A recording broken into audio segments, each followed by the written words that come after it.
आज मेरे साथ बीजेपी सांसद देवेंद्र जी हमारे साथ हैं। आज सबसे पहले उनकी लाइफ की जर्नी के बारे में बात करेंगे कि राजनीति कहाँ से स्टार्ट हुई और कैसे स्टार्ट हुई। सबसे पहले मेरी तरफ से और मेरे दर्शकों की तरफ से आपको नमस्कार और नवरात्रि की ढेर सारी शुभकामनाएं।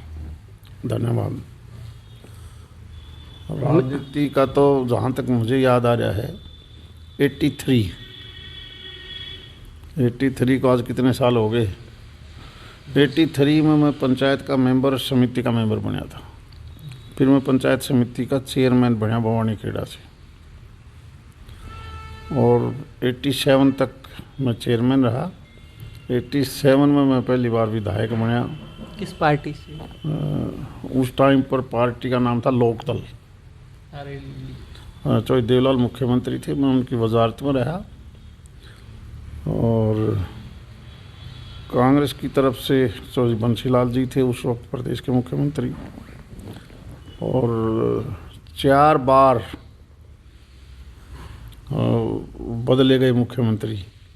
तो देवलाल, ओम प्रकाश चौटाला, बनारसी दास गुप्ता और मास्टर हुकम सिंह। 91 तक मैं सभी के साथ वजीर रहा। 91 में मैं कांग्रेस में चला गया। चौधरी बंशीलाल जी ने विकास पार्टी बना ली। उसके बाद मैंने चुनाव विधानसभा लोकसभा की भी लड़ी।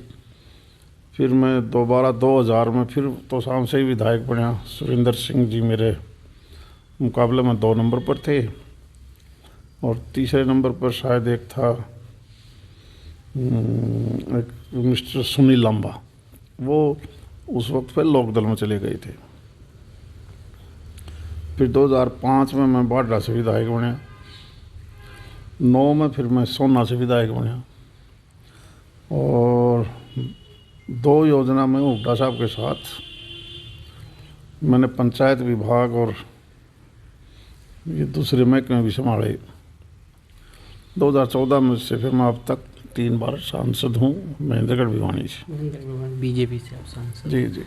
आपका मतलब कैरियर, मतलब राजनीति करना अच्छा है, लोगों को जानना बहुत ज़रूरी है। आजकल हर कोई लोग ये जानना चाहता है कि पॉलिटिक्स में आना कि ठीक है, या अपना काम में अपना सही खेती करो, बिजनेस करो, नौकरी करो, या राजनीति। कुछ लोग कहते हैं कि राजनीति कैरियर बर्बाद करती है, और कुछ लोग कहते हैं कि राजनीति के लिए करना मेहनत बहुत ज़रूरी है और आगे कामयाबी भी मिलती है। धीरे धीरे राजनीति व्यापार बना दिया। एक समय था देश की आज़ादी में जब बहुत अच्छे लोग इसमें आते थे। आज भी जब आज़ाद हुआ हमारा देश, 5 आदमी ऐसे थे जिन्होंने एक निर्णय लिया, प्रण लिया कि मेरे नाम कोई भी चीज़ नहीं रखूँगा, देश के नाम दे दूँगा। जिनमें सरदार पटेल, जयप्रकाश नारायण, डॉक्टर राजेंद्र प्रसाद, और एक हमारे पूर्व प्रधानमंत्री थे, और ये प्राइम मिनिस्टर है जब इंदिरा जी से पहले लाल बहादुर शास्त्री के बाद रहे। क्या ऐसे लोग हैं? अब ईमानदारी से जो भी राजनीति में आए, मेंबर पंचायत से लेकर ऊपर तक, केवल अगर सेवा भाव से आते हैं तो देश ठीक चलेगा। व्यक्तिगत स्वार्थ के लिए आते हैं तो नहीं आना चाहिए। अब ये समय बीच का टेनोर को ज़्यादा अच्छा नहीं रहा। सारे के सारे लोग इस बात से चुने जाते हैं कि मैं मेरा परिवार का पालन पोषण करूंगा, मैं भी पैसा इकट्ठा करूंगा। और ट्रेनिंग भी सबसे ज़रूरी है। राजनीति में आने वाला ट्रेंड तो हो, चाहे ग्राम स्तर पर हो, शहरी स्तर पर हो, हरियाणा स्तर पर हो, या प्रदेश स्तर हो, या राष्ट्रीय स्तर। हमारी ड्यूटी क्या है? देश के प्रति होगी। मैंने बीजेपी में आने के बाद देखा है, यहाँ बहुत बड़े लोग राष्ट्रीय स्तर की सोच को लेकर आगे बढ़ते हैं, और ख़ासकर आरएसएस की एक ऐसा संगठन है जो देश के बारे में सोचता है। वहाँ से जो आदमी ट्रेंड होकर आता है, उसकी भावना देश के प्रति और समाज के प्रति सबसे अच्छी है, सबसे अच्छी।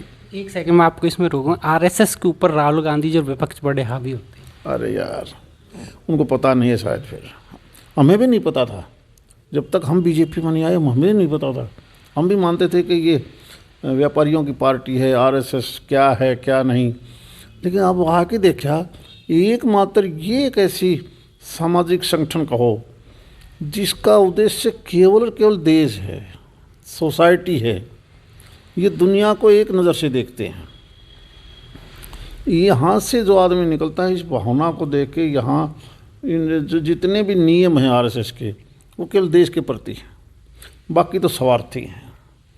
यहाँ एक बार जो आरएसएस में चला जाएगा तो वो त्याग देगा एक बुराइयों को, धीरे धीरे बिल्कुल त्याग देगा। दूसरा सवाल मेरा आज है, पूरे देश में वक्फ की चर्चा चल रही है, क्या बीजेपी के पास नंबर है वक्फ बिल पास कराने के लिए? ये तो आज ही तो है बिल। विपक्ष केवल झगड़ा करेगा, अड़बाद करेगा, निकल जाएगा।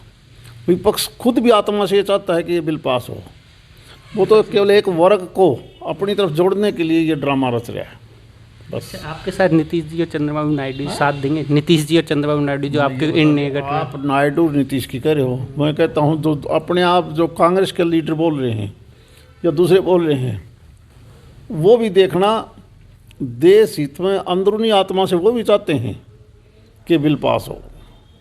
तो आज ये बिल भी है। और अरे ये तो आज इसी टाइम कितना बचा है, इसी 24 घंटे में सारा हो लेगा। अब मेरा तीसरा सवाल एक ये है कि आप हरियाणा से आते हो, और हरियाणा में मैं किसी सिंगर का नाम नहीं लूँगा, और काफ़ी सिंगरों के गाने बैन किए जा रहे हैं।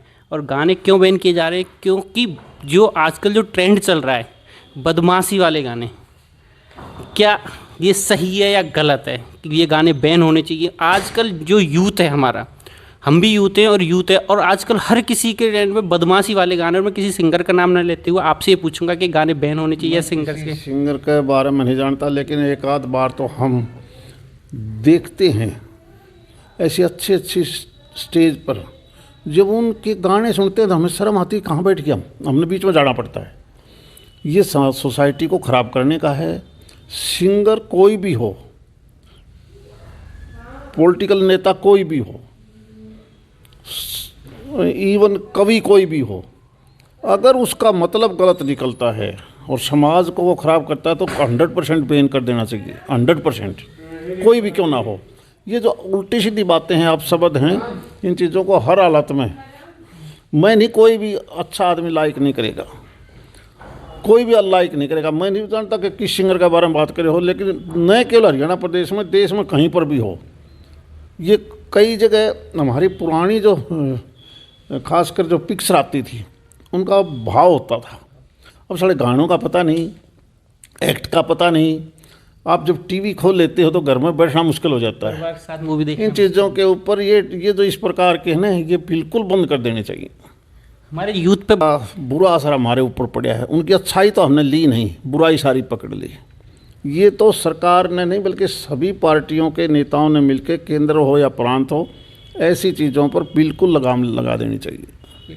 मेरा एक चौथा सवाल आपसे एक और है, लास्ट सवाल है, मैं ज़्यादा आपका टाइम नहीं लूँगा क्योंकि आपको पार्लियामेंट सेशन में जाना है।